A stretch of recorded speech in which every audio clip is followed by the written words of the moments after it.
everyone. Thank you, Aggie, for the nice introduction. And thank you to the organizers for inviting me. I first came to this conference when the first one, the pre-first one actually, when my son was only 4 months old, and now he's 14, which not only makes me feel very old, but also makes me realize how much I really enjoy this conference. It's really the conference that I go to very regularly, so I'm very honored that I was invited to give a talk. Okay, so the title of my talk is Uniquely Infant Social Intelligence. Before I start, I just want to acknowledge the people whose work I'm going to talk about today, because I tend to forget to do that along the way. So Dora, Charlotta, Demetrius, Emanuela, and Valisar in particular. Demetrius and Valisar and Emanuela, who actually worked all over Christmas to try to get me some NIRS data to present towards the end of this talk. So I'm really grateful to them. Okay, so let's get started. So by now we know a fair bit about what are the core components of infant social intelligence that are probably present in the first year of life.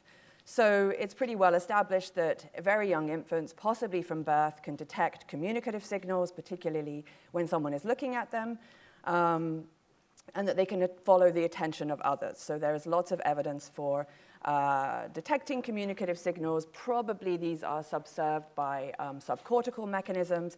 We also know that they elicit arousal in the infants that probably leads to some reward expectation, that infants have an expectation that they will find some object at the end of someone's gaze. And this probably develops slowly over the first year of life, this capacity to then follow others' attention.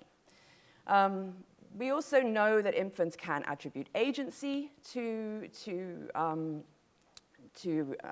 agents, and they can structure actions in terms of goals, probably using things like the relationship between the movement and the outcome in terms of efficiency, repeated action on the same objects, things like that. We also know that they seem to try to understand how individuals fit within the larger group. So they are sensitive to characteristics of individuals that match their closest caregivers, things like the language that is spoken, how individuals look. And probably all of these things are things that facilitate learning about the world when you're very young, and may comprise core systems of social cognition. Maybe they're there right from the outset. But all of these sort of core systems that I think we have good evidence for are most likely perceptually based, in that they are triggered by particular behaviors or characteristics that the infants can observe, and don't require probably any sort of mental state attribution by the infants to agents. However, in the last sort of 10 to 15 years, there's increasing evidence that infants can also, or seem to be, attributing mental states to agents. So there's a lot of work. I put this image up there. This is a study by Yuyan Liu, where they show that infants are paying attention to what others can see, and seem to use the other's perception to figure out what she can act upon. So when she can't see something, they don't expect that she will be aware of it, and this should change what they expect her to do. So in this study, which is has been replicated many times in different environments, infants expect that if she can see this other object, so in the visible conditions, that when she reaches on one of these objects, that the other one is not her choice, this one is her preference, and so when she changes her preference at the end, infants are surprised. But when she can't see the object, they don't seem to have any expectations that she'll continue to act on this same object that she's been acting on, presumably because they have attributed to her a preference for one, but she can't, because they haven't attributed her a preference because she doesn't know what the other object is. And these studies have been interpreted as demonstrating an early psychological reasoning system that considers agents' perceptions and their consequent representations. I've done work as well with colleagues that have suggested similar things. So this is a study that we did with 6-month-old infants, similar to the age that the Luo study was. And here we use EEG actually as a measure of action prediction to ask whether 6-month-olds would make differential predictions about this agent's representation of what is in the box, depending on whether she thinks the object is there, or whether she should think the object is there, or whether she should think the object is not there. So in the top condition, she sees the baby sees the agent see an object jump into a box, then the agent disappears, and while she's away, the object jumps out of the box. And in the other condition, she first sees that the agent sees the object leaving the box, and then when the agent goes away, the object jumps back into the box. And what we find in 6-month-old babies is that in the first condition, they expect at the end that she is going to reach to open this box. So that you can see this is an EEG measure of alpha suppression on the left. But in the other condition where she doesn't think the object is in the box, we don't see any evidence that they expect her to reach towards the box. And this is, in each case, infants have the orthogonal representation here. They should think that the object is not in the box when she thinks the object is in the box, or they think the object is not in the box or they think the object is in the box when she thinks the object is not in the box. So what infants seem to be doing here is predicting the other person's action based on her representation of what's in the box, and not based on what the infant themselves should represent to be the reality of the event. And these are two nice quotes that I always use to illustrate the way in which people think about these kind of tasks. So the first is from the Onishi and Bayajon classic false belief task with 15-month-olds, where they say that infants realize that others act on the basis of their beliefs, and that these beliefs are representations that may or may not mirror reality. And a quote from Aggie Kovach's beautiful task, Smurf task, from 7 months, humans automatically compute others' beliefs and seem to hold them in mind as alternative representations of the environment. And so I think the implications of our interpretation of these studies is that in the first year of life already, infants understand that there can be different perspectives on the same event, and that they can prioritize the other's perspective when it is the other's behavior that they need to predict, because those are what we ask them to do in the tasks. But of course, one of the major problems with these interpretations is that we know that even for older children, keeping two possibilities in mind is a challenging task. And so for 3-year-olds, we know that success on a sort of classic false belief task, where you have to suppress your own representation of the event in order to base your predictions on the other's representation, this depends in part on, not entirely, but in part on developing inhibitory control. And this is most likely because we have these two representations, and we need our inhibitory control to resolve this conflict, to suppress one, to raise the other. There is a moderate correlation across many tasks that suggests that this is important for passing these kind of tasks. And of course, our nonverbal tasks also contain a conflict of perspectives, otherwise they wouldn't be false belief tasks or perspective conflict tasks. But the problem is that infants have notoriously poor inhibitory control. So how do we reconcile the fact that infants can allegedly or ostensibly maintain these two representations, prioritize the other's representation, suppress their own representation, despite having not great inhibitory control, especially at 6 months of age?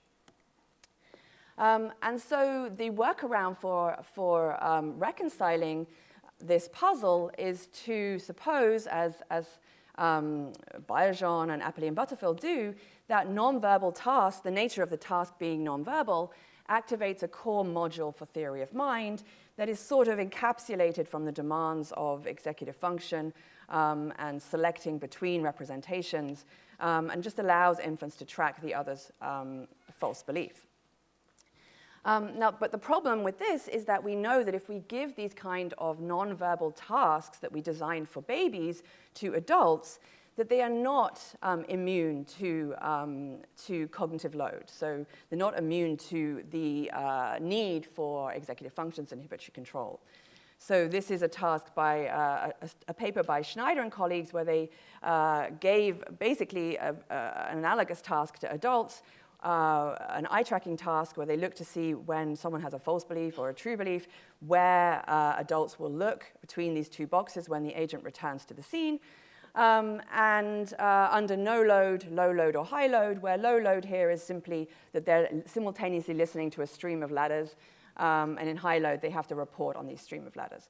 And what they show is that in the no load, of course, adults make anticipatory eye movements, or they basically spend some time checking out the box that doesn't contain the object, which is the one where the agent should think the object is.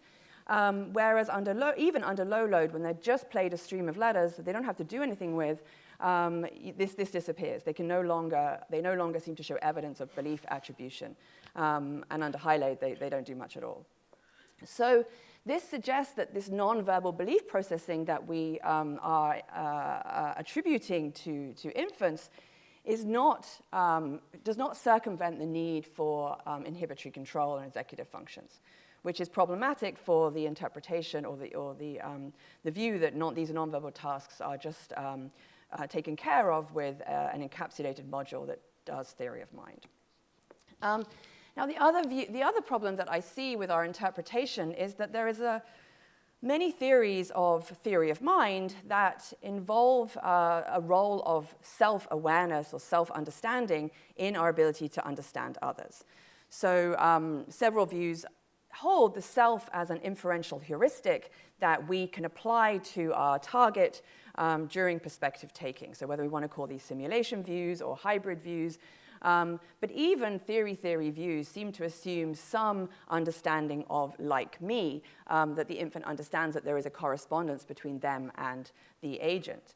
And this has a long history also in developmental psychology, where there is an assumption that from very early in life, infants understand that others are like them, that they share characteristics, and so they can assume that their own behaviors can be applied also to others to make sense of others' behaviors. And so whether this is built in, as some like Meltzoff would assume, or develops during interactions with others, as Yuri has written, it doesn't really matter. The point is that this requirement for understanding the correspondence between self and other is integral to several views on early social cognition. For example, Tomasello claims that this understanding of like me is the basis of the social cognitive revolution that he attributes to babies around 9 to 10 months of age. And so here the idea is that when babies start to understand their own actions as intentionally driven, they can then understand others' actions as also intentionally driven, which is the basis for things like the emergence of joint attention. Now, of course, there are other views as well, that say that the other comes first, our understanding of others comes first, and then we introspect that and apply that to ourselves. But by at least 3 years of age, this over-reliance on one's own perspective is clear in 3-year-olds' failures on false belief tasks, because they consistently respond based on their own perspective. And this is also the basis of Piaget's egocentrism, right? So this long-held view that children begin life as egocentric and have to learn to sort of get over this. But a lot of research suggests that this self actually needs to develop. So we may see precursors of self-awareness already in the first few months of life. So infants seem to have a very early awareness of the actions that are produced by them versus actions that are produced by others. But many influential views hold that the self emerges slowly during development, most likely through interactions with their caregivers. So even things like an awareness of what pain feels like, so the ability to feel pain. Some people, which I think is quite a radical view, like Fotopoulou, suggests that this emerges through interactions with others. And we also know that infants undergo substantial experience-dependent changes in their body representations in the first year of life. So it takes time for them to even figure out where a touch comes from on their body. So they may have this very early somatopy in their motor cortex that differentiates different areas of their body, but this doesn't seem to to allow them to locate in space where things are happening. So I think the point here is that there is very sort of shaky evidence that young infants would have an initial representations of themselves as like others that they could then draw upon to make sense of others' actions and behaviors. And for something like theory of mind, mental state attribution, presumably we would require more than a bodily self-awareness anyway. And I think these sort of simulation views draw upon a much richer self-representation, including the representation of mental states. And many people, including myself, think that this must emerge from an initial development of bodily representation that then develops into a mental self-representation. And evidence for this comes from a lot of work on the mirror self-recognition paradigm. So mirror self-recognition is something that infants achieve somewhere between 18 and 24 months of age. At 18 months, about 50% of infants will show mirror self-recognition when you put a mark on their face, and they will look, when they look in the mirror, they will touch that mark. This does not depend on experience with mirrors. So there is there is also cross-cultural evidence suggesting that it's not dependent on experience with mirrors, but there is evidence that it depends on the kind of interactions that infants have with their caregivers.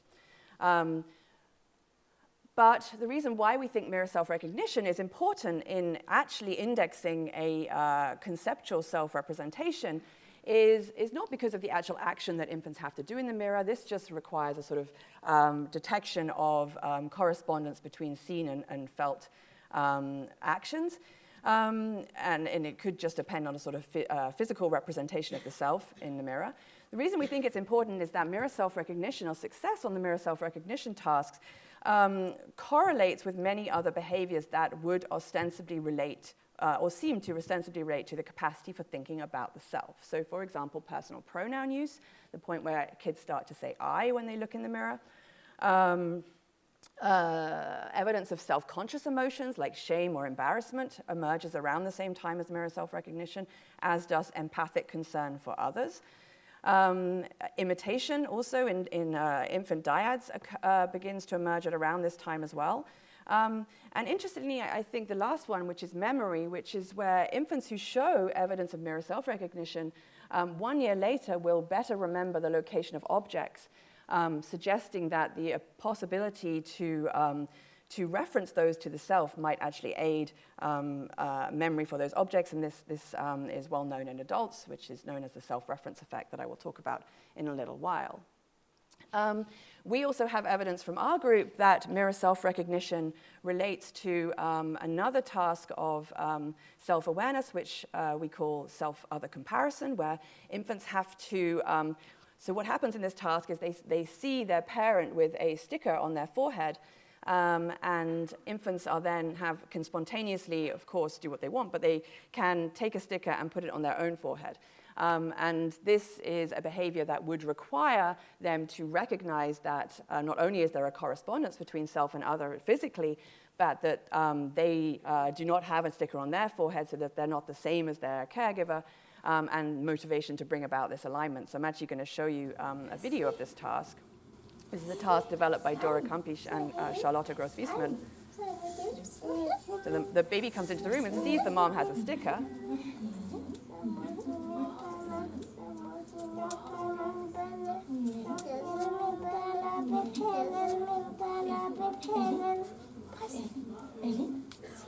And then she's offered 2 stickers.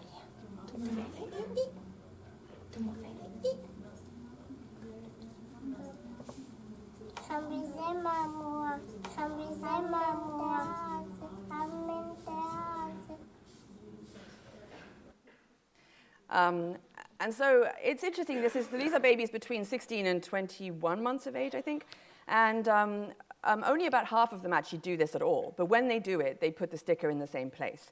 And those that do it also show there is a relationship between their success on mirror self-recognition. And then the final task I'm going to show you on this is a task that was done by my then graduate student, Chiara Bulgarelli, where we looked at we wanted to ask here whether infants who recognize themselves in a mirror show more resting state frontotemporal connectivity measured by functional near-infrared spectroscopy, because these brain regions are implicated in self-representation in adults. So this is known as the default mode network. And what we found in this task was that those infants who recognized themselves in the mirror, or sorry, should I say, whenever we found a correlation between the frontotemporal channels, these were always higher in those babies who recognized themselves in the mirror. And so what we interpreted from this very, very tentatively is that despite age equivalence, those babies who recognize themselves in a mirror may already be showing greater activation of this network of brain regions that we know in adults is implicated in self-representation. So the mirror self-recognition paradigm seems to very well index self-representation or sort of conceptual self-representation in developing infants at around 18 months. And so the ability to think about oneself is likely to develop later in the second year of life. And what I've proposed is that with this developing or emerging self-representation comes the tendency to begin to construe information as self-relevant. And when we can do this, when events are construed as self-relevant, this information becomes more salient, right? We better remember it. And work has shown that when we detect a conflict in perspectives, we may try to reconcile that conflict by attributing that perspective to ourselves as the self perspective.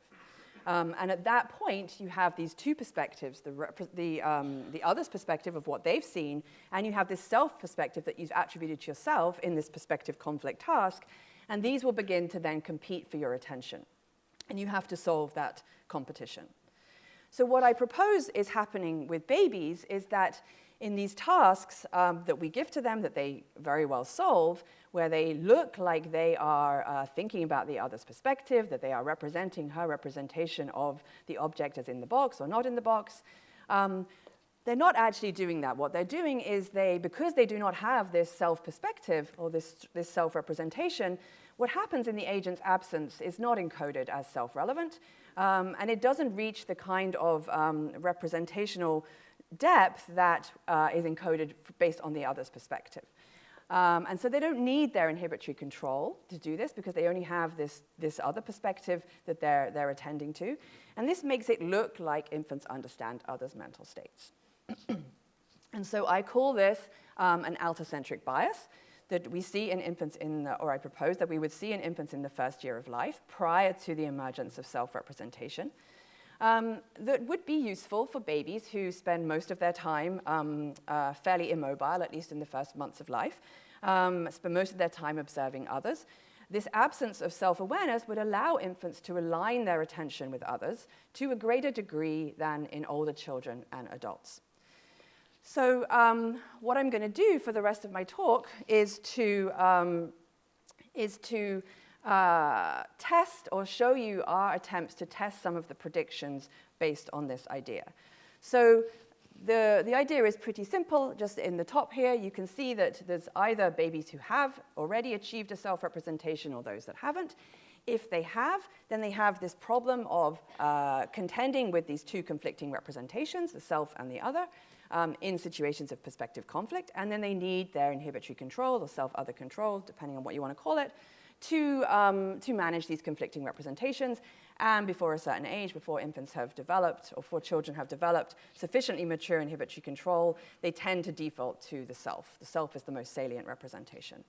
However, when they've not yet achieved self-representation before 18 months, they have this tendency towards an altocentric bias where they will tend to prioritize the targets of others' attention, sometimes at the expense of what they've seen themselves.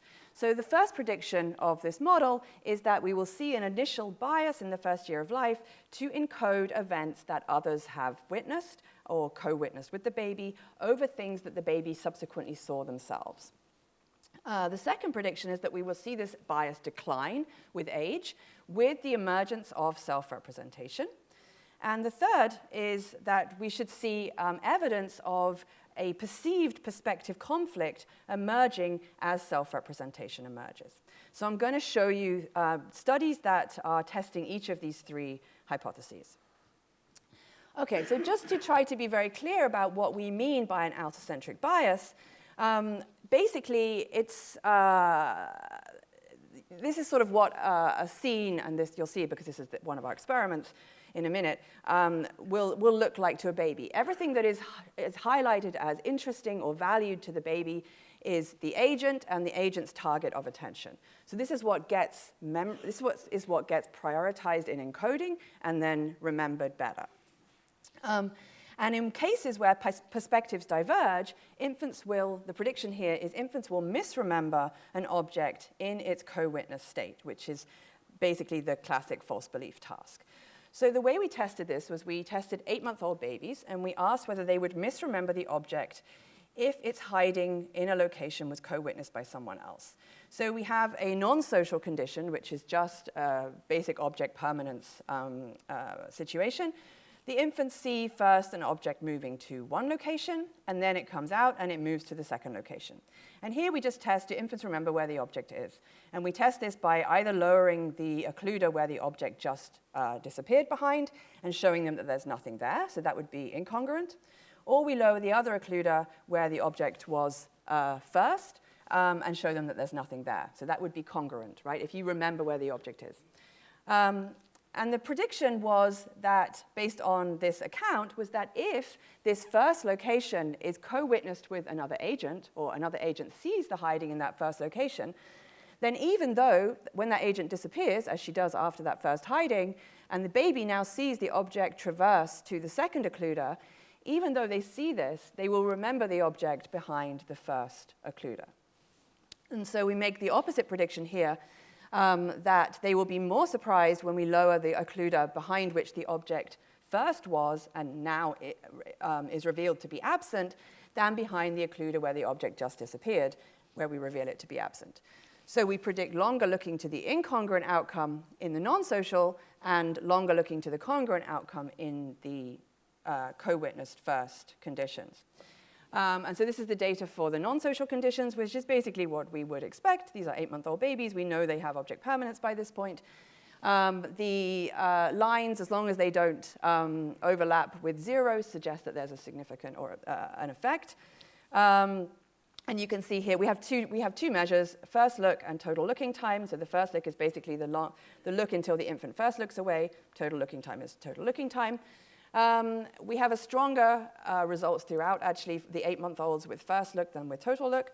And you can see here that, yes, they basically remember the object in the last location.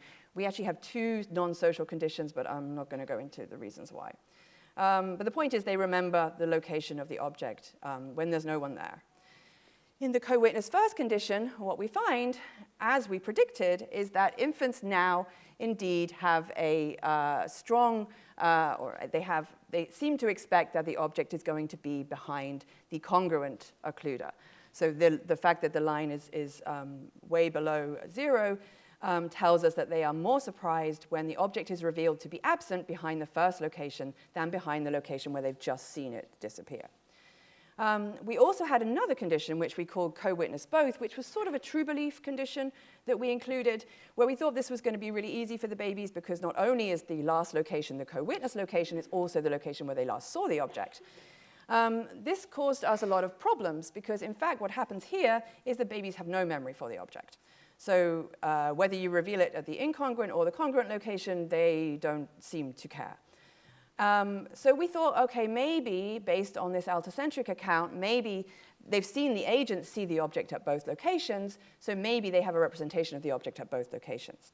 So we tried to solve that by creating 2 additional conditions in which the agent doesn't see the object at the first location and only sees in the co-witness transfer the object come out, so the agent is not there during the first occlusion, then appears as the object moves out of the first location to the second, or in the co-witness last, appears in the middle of, when the object is already in the middle of the scene and moves to the second location. So we thought that they should now definitely remember where the object is, but they still don't remember where the object is. And this really puzzled us because it should be, they remember where the object is where there's no agent present, so why don't they remember where the object is when the agent sees the object at this last location? So we tried to look a little bit deeper into this by asking what babies are actually looking at during this second object transfer. And we can do that in two of our conditions where the agent is present during the second object transfer, the co-witness both and the co-witness transfer, because we thought maybe the presence of the agent is just distracting the baby. You know, this is quite late on in the trial. Maybe these babies are young. Maybe they're just distracted and they're only looking at the agent and they're not remembering where the object is. So we looked at, so we could actually ask whether we could look at what we could look at what babies were actually looking at, because so you can see in the middle two conditions, the conveyor and co-witness first, where there is no agent present during the second transfer, that babies just look at the ball, of course, because it's the only thing to look at. And we can see that there's variance in what they look at in the co-witness both and co-witness transfer. And what we can also see is there are some babies who are like the babies in the conditions where there's no agent present. They just look at the ball all the time. And there are some babies that distribute their attention between the agent and the ball during this second transfer. And so we divided babies into agent lookers and ball lookers by categorizing ball lookers as those babies that look like the babies in the other two conditions where there's no agent present. And we actually ended up with roughly half and half. And then we asked, okay, is there a difference? Do the babies that look only at the ball now remember where the ball was? And is it the ones that look at the agent that don't remember where the ball is? In fact, what we found is the opposite, is the infants who look at the agent who remember the last location of the ball. So you can, now I'm presenting looking times here, actually. But what you can see is that for the incongruent outcome, it is the agent lookers who do remember the last location of the ball in this condition where the agent sees the last location and the baby sees the last location converging. It is the ones who look at the ball that don't remember where the ball is. This is was a very exploratory analysis. I don't know exactly how to interpret this, but my interpretation is that the babies that look towards the agent are valuing the location of the ball more than the babies that are just tracking the ball. Okay, so to sum this up, at 8 months, infants exhibit a clear allocentric bias. They remember the object at the location where they saw it with the agent. And in the situation where perspectives conflict, they do not expect the object to be where they last saw the object to be. So this is a memory error where infants are misremembering the object in the location that they saw with someone else. So one of our hypotheses was that this allocentric bias should decline with age. So we asked, well, what about older infants? What did they do? And so we tested a group of 12 months on this co-witness first condition and the co-witness last condition. And what we find is that by 12 months, this bias has receded, but they still don't remember the location of the object. So by 12 months, they basically look equally at the two outcomes. But they don't show this allocentric bias for longer looking towards the object being revealed absent at the co-witness location. And by 12 months, they also remember the last location of the object. So this bias has declined, but we don't know about the division of babies here, but we think that probably some of these babies are still allocentric, some are not. Okay, and then in another study, we wanted to ask whether 14-month-olds, and these are slightly older because we're looking now at object kind, whether 14-month-olds might misremember object kind. So the first study was about object location. Now we want to know whether we also see this allocentric bias for object kind. And this is a study done by Dora Kompisch, and I'm not going to talk much about it because she's going to talk about it tomorrow in her talk. But the basic question here was whether if an object, so babies see an object placed in a box, say a duck, the agent goes away, and when the agent's away, the object is replaced by a shoe. The agent never returns, and that was also, I forgot to say, that was also the case in the previous study, because we're not interested in the infant's understanding or expectation of what the other thinks. We want to know whether the initial presence of another agent changes the infant's encoding of the object. So here, if the duck was placed in the box, and then the agent goes away, and then while she's away, the object is replaced by a shoe, and then a hand comes in at the end and says to the baby, wow, and then labels it. Now, the label is either the label that matches the object that was initially placed in the box when the other agent was present, or it's a new label. But in both cases, the label is wrong for the baby. And so we used EEG here to measure the N400, which is a ERP component sensitive to semantic congruency or incongruency. And so typically, and we know this from another study that we've done, is if you mislabel an object that's in a box, when the baby knows that it's a duck and you label it a shoe, you see an enhanced N400. What we predicted here was that the fact that the object label matches the object that was initially put in the box when someone else was present, even though it's now wrong for the baby, babies would show a reduced N400 in response to that label because it is the identity of the object that was placed in the box for somebody else. And that's exactly what Dora found. So she finds this reduced N400 when the label is congruent for the co-witnessed object compared to when it's incongruent with the co-witnessed object. And so for both here, the label is always incongruent for the baby. And so this suggests that infants may misremember the content of the box as the object that was co-witnessed with the agent. But Dora will talk more about that tomorrow. Okay, so that's that's the initial evidence that we have to support the idea that babies initially have this altocentric bias where they prioritize the perspective of others over their own perspective.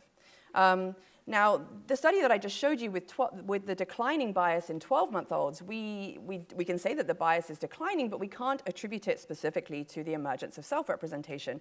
Lots of other things change between 8 and 12 months, right? So babies become more mobile. It could be that as babies start to navigate or move around their environment, that the events from their own perspective just become more relevant to them anyway. So in the second study, the next study I'm going to show you, we wanted to more specifically ask whether this declining bias is linked to the emergence of self-representation. So for this, we turned to another memory bias, a well-established memory bias that I mentioned already, which is the self-reference effect. So this is a very robust effect that you can see in both adults and young children, that when events can be encoded in relation to the self, they are better remembered. So this is a sort of mnemonic advantage for self items. So if you give a list of items to adults to remember and you ask them if they can relate them to themselves, so are you honest, are you kind, things like this, and if they can relate them to themselves, then later they can recall better the items that they could relate to themselves than they could relate to others.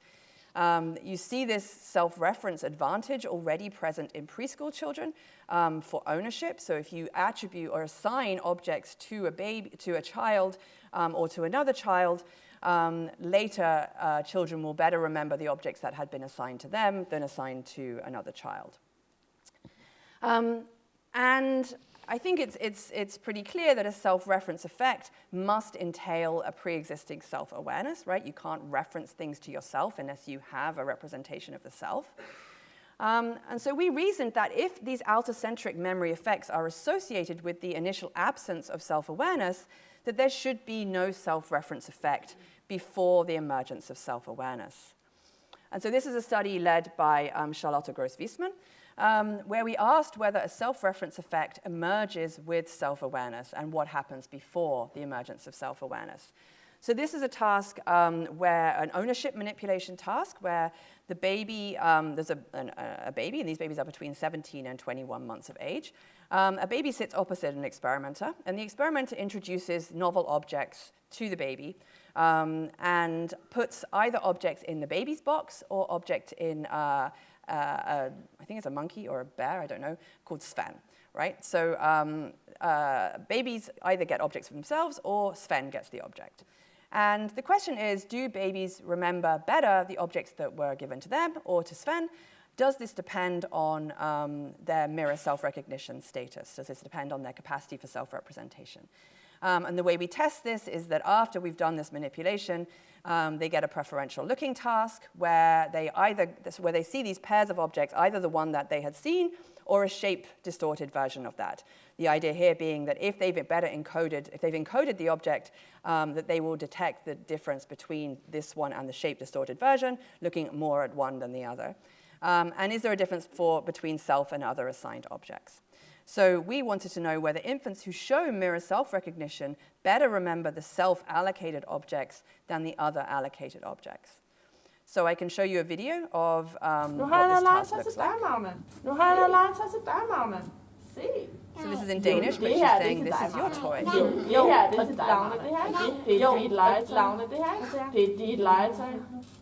ryger den ned i kassen, fordi så kan du lege med den senere. I'm going to put this in your box. Nu har jeg noget legetøj til Svend. Det her. And this is Sven's toy. Det her. Det er Svends legetøj. Det er Svends legetøj. Må jeg prøve at se? Det kommer op i kassen, og så kan vi lege. Det kommer op i kassen, og så kan vi lege. Nu har jeg noget legetøj til dig, Magne. Nu har jeg noget legetøj til dig, Magne. Prøv at se her. And this is your toy. Det er til dig, Magne. Det her er det dit legetøj, Magne. Er det dit legetøj? Det er sejt. Det putter vi op i din kasse. Det putter vi op til at lege med den senere. Og så kan du få lov til at lege med den senere. Nu har jeg noget legetøj til Svend. Nu har jeg noget legetøj til Svend. Prøv at se. Ja. Og det her er det til Svend. Ja.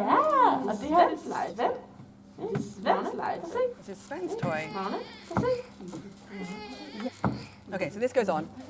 So babies get a certain number of objects put in their box, a certain number of objects put in Sven's box, and we want to know, do they better remember the objects that were put in their box than Sven's box? Does this depend on their mirror self-recognition status?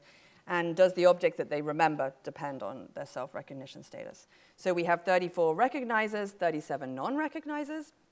And what you can see here is that we have an interaction between the non-recognizers and the recognizers. So what we find is that the mirror recognizers show a tendency towards better memory for the self-related items. So it's not a strong tendency. These are still quite young. These are 17 to 21 months. Charlotta also has data from an online version of this task with 3-year-olds, which shows a stronger preference for the self-related, a stronger memory for the self-related items. And here we always see a familiarity preference. So infants look longer at the original object that was actually put in their box. But what we really interestingly find with this interaction, which suggests that the non-recognizers don't do this, but what we didn't expect necessarily was that the non-recognizers would show memory only for the other related items. So they only remember the objects that were put in the other's box. And so we think this is really interestingly because this suggests that this self-reference effect is absent in babies. But it also suggests that before they recognize themselves in a mirror, again, they show a memory bias towards objects that are related to others. And this time we can actually directly relate it to their capacity for mirror self-recognition. So this implicates the absence of a self-representation in the outer-centric bias, and the emergence of self-representation in this shift away from an outer-centric bias, and the origins of the beginning of this self-reference effect that is so pronounced in adults. Okay. And then the last prediction that I'm going to talk about is the emergence of perspective conflict. So the model hypothesizes that as the self-representation emerges, infants will begin to experience a conflict between self and other. So until this point, as we've shown, they sort of can circumvent this by just attending to what the other has seen. They're not encoding what they themselves have seen particularly well, or at least it doesn't reach a level of salience that can compete with what they represent as the target of the other's attention.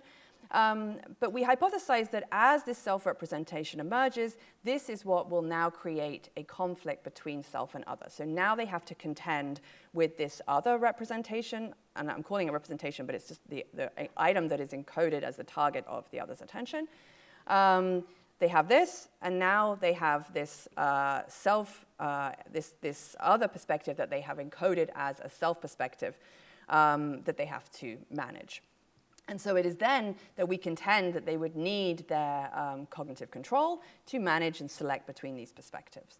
So the question here was whether we can show that self-representation creates this perspective conflict in 18-month-olds. And we did this by creating two perspective conflict conditions. One is a high conflict condition in which we call it high conflict because we know from adult studies that there is a difference in the recruitment of brain regions to do with inhibitory control in these two conditions. So in one, it's just a classic sort of false belief situation in which the object moves from one box into the other. And so now the baby knows that the object is in the other box, right? And in the low conflict condition, the object moves from one box and then it goes out of the scene altogether. So it's not there anymore. It's still a so-called false belief for the agent on the scene behind, but the baby doesn't know where it actually is. So it's long been thought that this is a sort of easier false belief task for babies because the salience of the real location of the object is not as present when the baby themselves does not know where the object now is. So what we wanted to know here was whether this experience of conflict is A, higher in the high than the low conflict conditions, and B, whether whether babies need to have a self-representation in order to experience this conflict at all. So this was a pupillometry study where we used pupil size as an indicator of cognitive load. As many people have done. So we know that as tasks get more difficult, you can see a dilation of the pupil, also in babies. We know that this high perspective conflict demands more inhibitory control. So even in adults who have damage to their inferior frontal gyrus, which is a region implicated more broadly in cognitive control, that it is only the high conflict tasks that cause them problems. And here again, we use mirror self-recognition as an index of self-representation, asking specifically, do we see evidence of perspective conflict in mirror recognizers? So again, we use the mirror self-recognition task, categorize infants as recognizers and non-recognizers. Here we have 25 recognizers and 25 non-recognizers. And we pre-registered various predictions, but one was that the high perspective conflict would elicit greater pupil dilation than low perspective conflict, only in infants who show mirror self-recognition. And we didn't know exactly when we should begin to see this conflict emerging, because we don't know, right? So it could be as soon as the agent disappears and you realize that the object is moving away from where she should represent the object to be. This is when you might begin to experience some perspective conflict between self and other. But we also registered 2 other windows where the agent returns and where the agent can be expected to reach for the ball. So babies know that on some of these trials, because we familiarize them with this, that the agent will reach for the congruent location when she comes back. So theoretically, at any of these time points, one may experience a conflict between perspectives. So we pre-registered all of these time windows. And we compare it with a baseline period where everything is the same between the 2 conditions. So this is the pupil trace across the entire trial length for the high and the low conflict conditions combined. And what we found using functional data analysis was there are 2 time points where we see a difference between mirror recognizers and mirror non-recognizers. One is during the anticipation phase. So this is one of our pre-registered time windows where you can see greater pupil dilation in the mirror recognizers when they can expect the agent to begin reaching.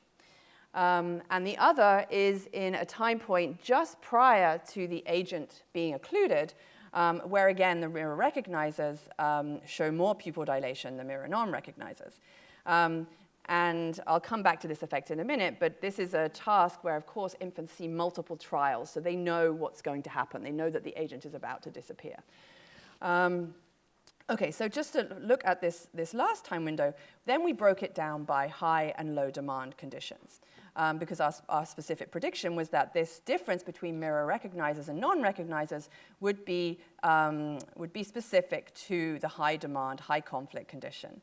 And indeed, that's what we find. So we see evidence of the same pattern in both groups, because probably for babies, these are both pretty demanding in terms of managing the conflict. But the effect only reaches significance in the high demand trials. So when the baby knows where the object really is in the scene, and they are a mirror recognizer, then they show pupil dilation to the return of the agent.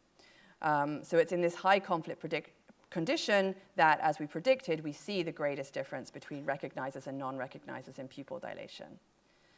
Now, returning to this earlier effect that I alluded to, we also see this significantly greater pupil dilation when the agent disappears. And this initially was puzzling to us because we didn't predict this.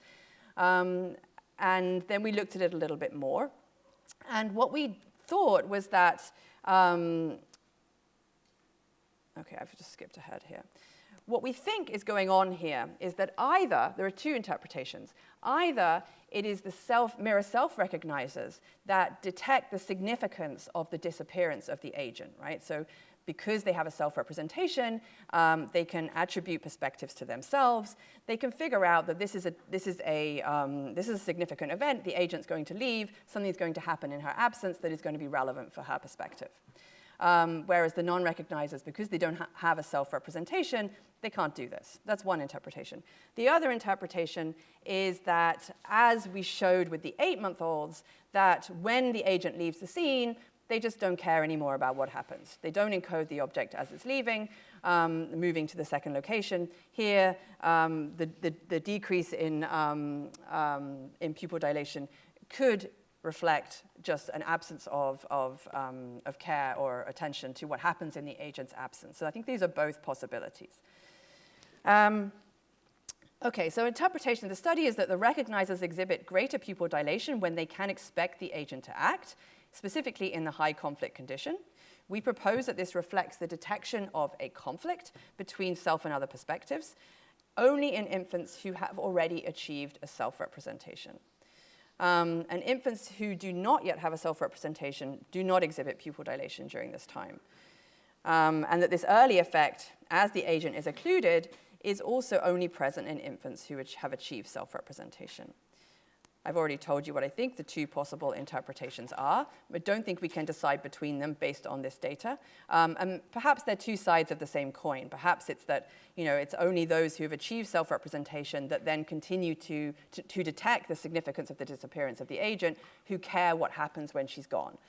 Those who haven't don't know why it's important, so they don't care what happens when she's gone. Okay, and then the last study that I'm going to tell you about is the most recent data that we have that Emanuela and Dim and Valisar worked hard to analyze over Christmas. And this is a NEARS study that we did. And so the reasoning for doing this was, if it's true that the mirror recognizers experience a conflict of perspective, then we should be able to see evidence of this in their brains. So it's pretty well established in adults that a region of the right frontal cortex, a region of the inferior frontal gyrus, is implicated specifically in the inhibition of the self-perspective when you are faced with perspective conflict like this in adults. It is also, this region sort of roughly corresponding to this has been implicated in developing inhibitory control in babies. This is work by Carla Hombo and colleagues. And they find that also recently that as infants get a little bit older towards the second year of life, then a slightly larger area of the brain begins to be implicated in inhibitory control. So we did the same study again, but now we did it with functional near-infrared spectroscopy to allow us to look at brain regions that are involved in at the points where we can see in the pupil dilation data that we think we see perspective conflict. We did it simultaneous with eye tracking to get a measure of the pupils as well. Again, these were 18-month-olds that we divided into mirror recognizers and mirror non-recognizers. So we had 32 non-recognizers and 41 recognizers. They saw exactly the same stimuli, the high and the low conflict trials. And this, you can see the topo plot here on the right is the regions that we covered with our FNIRS hat. So we cover the frontal regions, including right and left inferior and middle frontal gyrus. We also covered right and left superior temporal sulcus and temporoparietal junction, because these are also regions, especially the TPJ, that have been implicated in encoding false beliefs, not only in adults, but also in babies as young as 7 months of age. So we wanted to look at what happens in those regions too. And the data that I'm going to show you is not very sophisticatedly presented at the moment because I just got this data from my group. But what we show, oh, this is the pupil trace to start with. So what we see in the pupil trace is similar to what we saw in the first study, but it doesn't reach significance here. And we're not sure why the data is more noisy, possibly because we're doing NIRS and pupil at the same time, which is more difficult. But we see a similar pattern. So we see similar evidence for this early effect difference where the recognizers show higher pupil dilation and similar effect at the end for the recognizers showing a trend or a pattern towards a higher pupil dilation when the agent comes back. But what we see for the functional near-infrared spectroscopy data is, and here we did a sort of cluster analysis which identifies channels where you see any difference between the recognizers and the non-recognizers. Throughout all of this cluster analysis, which corrects for multiple comparisons, we see only evidence that the recognizers show greater activation than the non-recognizers, which is what we predicted. And, and especially nice is that we see one particular channel where we see not only an increase in oxygenated hemoglobin, but also a simultaneous decrease in deoxygenated hemoglobin.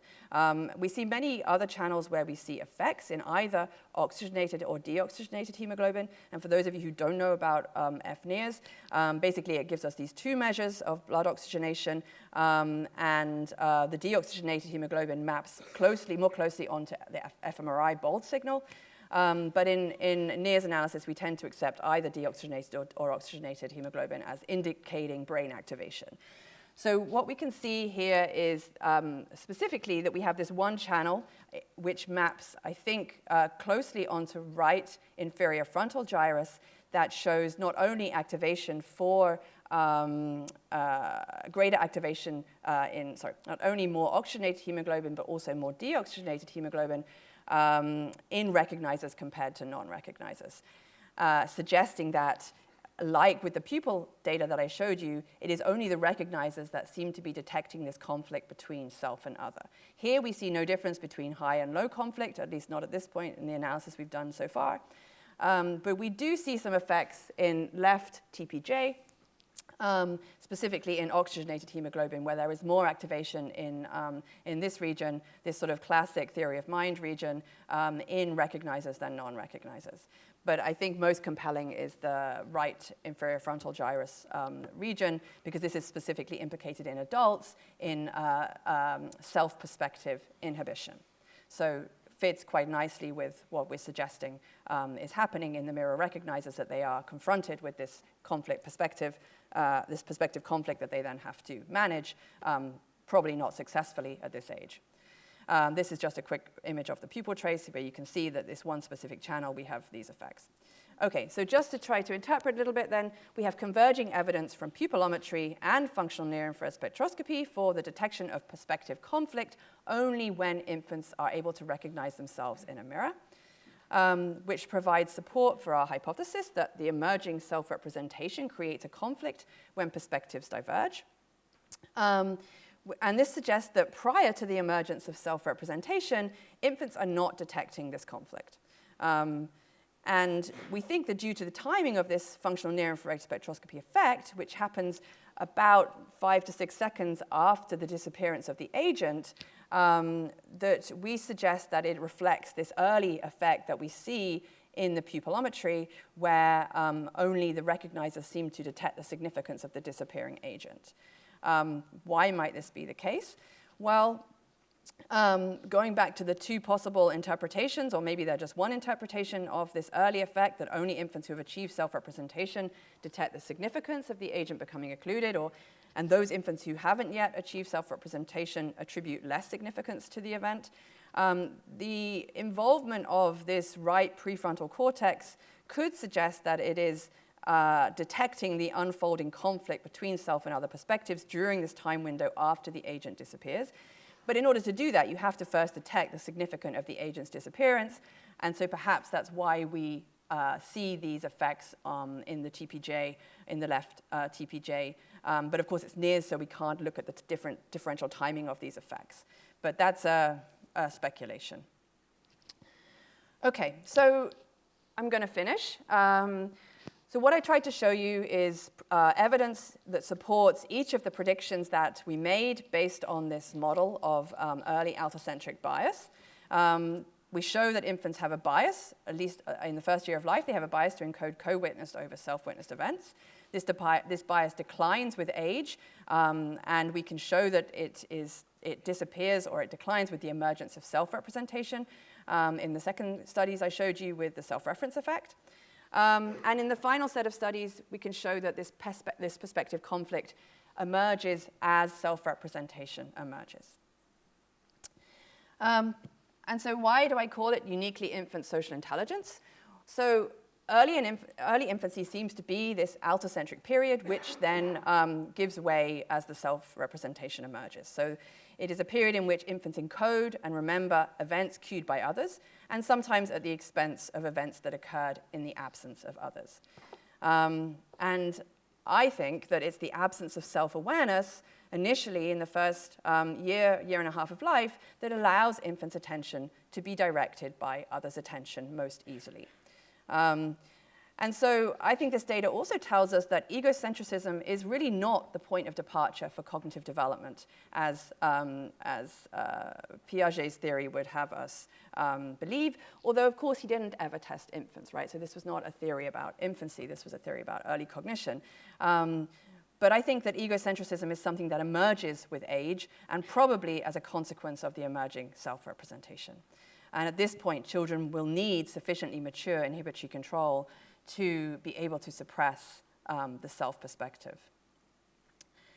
So I think that this model, or this idea, provides a reconciliation between infants' apparent success and toddlers' failures on perspective-taking tasks, without needing to evoke different systems or core modules for theory of mind. And I think that self-awareness is at the heart of this account. So its initial absence in the first year of life and its later emergence in the second year of life are both implicated in the patterns we see in infants and toddlers, right? Infants' ability to rapidly and easily track others' attention without interference, and then toddlers beginning problems with coping with these conflicting representations, which culminates in this failure at 3 years on the classic false belief task. And this data is consistent, I think, with an account of early social cognition in which babies don't yet need to attribute mental states to others. So they can succeed on these tasks just by very efficiently tracking others' attention and tracking the targets of others' attention. But this account would not say that they would need to then attribute those targets as they're represented by the other. It's more that the other is providing a sort of social cueing function to direct infants' attention. And so others' attention here orients them to events that are worth attending to, but infants don't need to necessarily attribute anything to the agent. And I think this also has support in findings. There's a lovely paper by Dora Kampish in which they show that in a task like Luo's task that I showed you at the beginning with the attributing of preference, that this is not specific to one agent. So even if you show them one agent at the beginning and then you replace the agent with a new agent on test trials, they still seem to expect the same thing in the new agent. So whatever it is, it's not specific to a particular agent. But of course, the question of attribution is still open. This data this data is consistent with a sort of a leaner attention queuing account, but it can't arbitrate between those two accounts. And I just want to leave you with this quote that I really like, which is a response to the question of what does it mean to be human? It's a quote in a book called Strong Opinions by Nabokov, where he answers that it's being aware of being aware of being. In other words, if I not only know that I am, but also know that I know it, then I belong to the human species. All the rest follows, the glory of thought, poetry, a vision of the universe. And I think this is, for me, I think it's the idea or the topic of self-representation and how profoundly it affects developing cognition has sort of been a bit overlooked in developmental psychology. And I think that the studies that we've shown suggest that as infants develop this self-representation, it really changes their cognition. and that something that we should spend more time thinking about.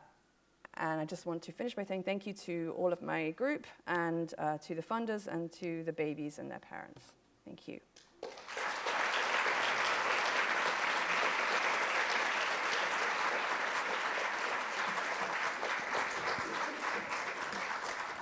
All right, so we have time for a couple of questions.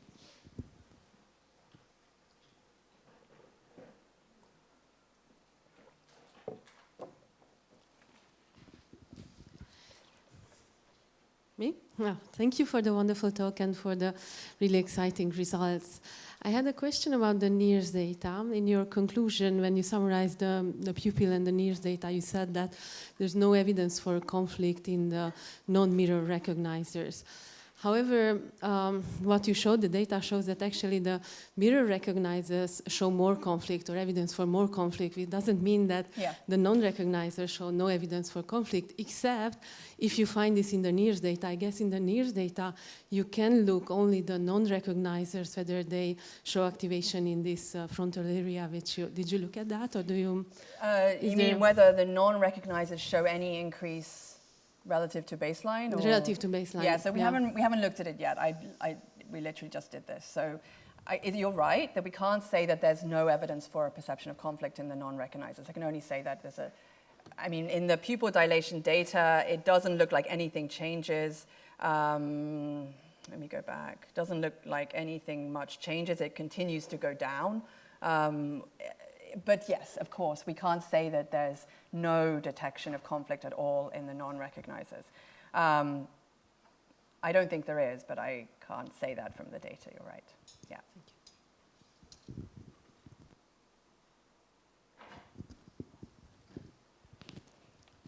Thank you, Vicky. This is fascinatingly interesting stuff that I am missing one aspect of this new way of looking at things. Is basically how you said very little about how the self develops. How do you get to self-recognition?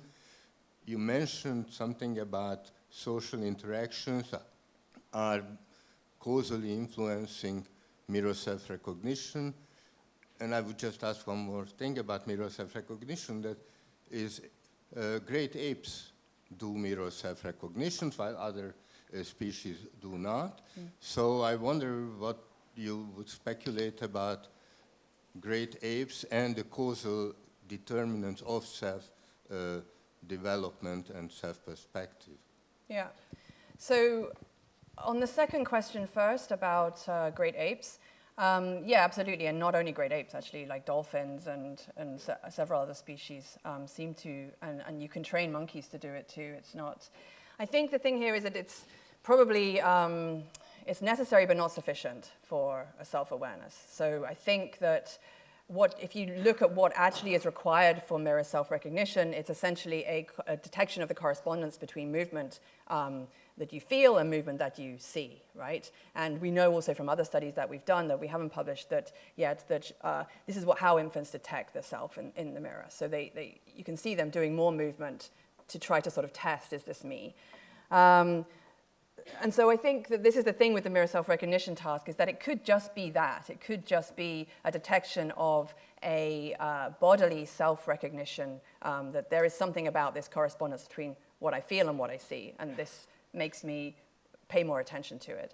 And the reason why I think mirror self-recognition is interesting in humans, in infants, is because we know that it also associates with all of these other things that are seemingly much more than just a bodily self-recognition. So use of personal pronouns, the self-other comparison that we show with the 18 months, capacity for self-aware emotions like embarrassment and shame and things like that. So of course we can't say, okay, well, great apes don't have those things. They definitely don't have personal pronouns, but I mean, maybe they experience empathy, but I don't know. But I think that it's probably just, it's necessary, but it's not sufficient for self-awareness. And what it just indexes something in babies that emerges at the same time as these other things. But I don't know. And then the other question which you raised, which is about the origins of awareness. And I think that we don't know, and no one has really, I don't think there's any sort of systematic studies of how self-awareness emerges. The data that I find most intriguing is data that was connected by Senai, and I can never say her surname properly, so I won't try, but she's done work in other cultures where, so in Vanuatu in particular, where she can demonstrate mirror self-recognition happens about a year later than in Western cultures. And it seems to be, the thing that seems to differentiate them from Western toddlers is the kind of interactions that they have with the caregivers. So the extent to which the caregiver mimics and imitates the baby. So it's not that they don't do it, it's just a different kind of imitation. So there's much more synchronous imitation than sequential imitation in those parent-infant dyads. So my guess is that it comes from things like synchronous interactions with your caregivers very early on. And if the more of this you have, the later the self develops. But this is something that we want to look into and to test, because I think we just don't know. So most people would hypothesize that it comes from a bodily self-representation. So most philosophers think that this must be the starting point, is this representation that you have of your body that you can then build on to develop mental self-representation. But the mechanisms by which we can do that, we don't know at all.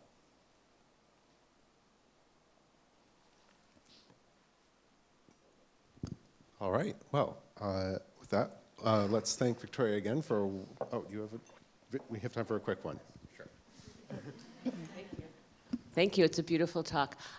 This may be naive, but my question is, I'm very taken with the idea of the conflict and when the babies notice it and using that as evidence that they don't have the conflicting representation, AKA of self. And I wonder, would it be possible to look at conflict between what person 1 and person 2 expect, which would permit you to see the suppression, absent requiring the sense of self as you're describing it? Just curious. So, but the conflict between person 1 and person 2, and whether they would detect that, yeah, I don't know, actually. So I think this is also one of the reasons why our theory of mind tasks in babies are different, because we tend not to have a second agent that is involved. So if you Sally Ann task, you have 2 agents, right? And so technically you should really follow both of those agents' perspectives. The only thing that I think bears on this is that in adults, these allocentric effects are weaker when you have more than one agent. But it seems to be also easier when you're not one of the agents. So it might be indeed that when you are tracking others and the self is not involved, that it's not the conflict per se that is difficult, it's the role of the self in that conflict that is difficult. But I don't know. All right. Well, thank you very much, Victoria. Thank you.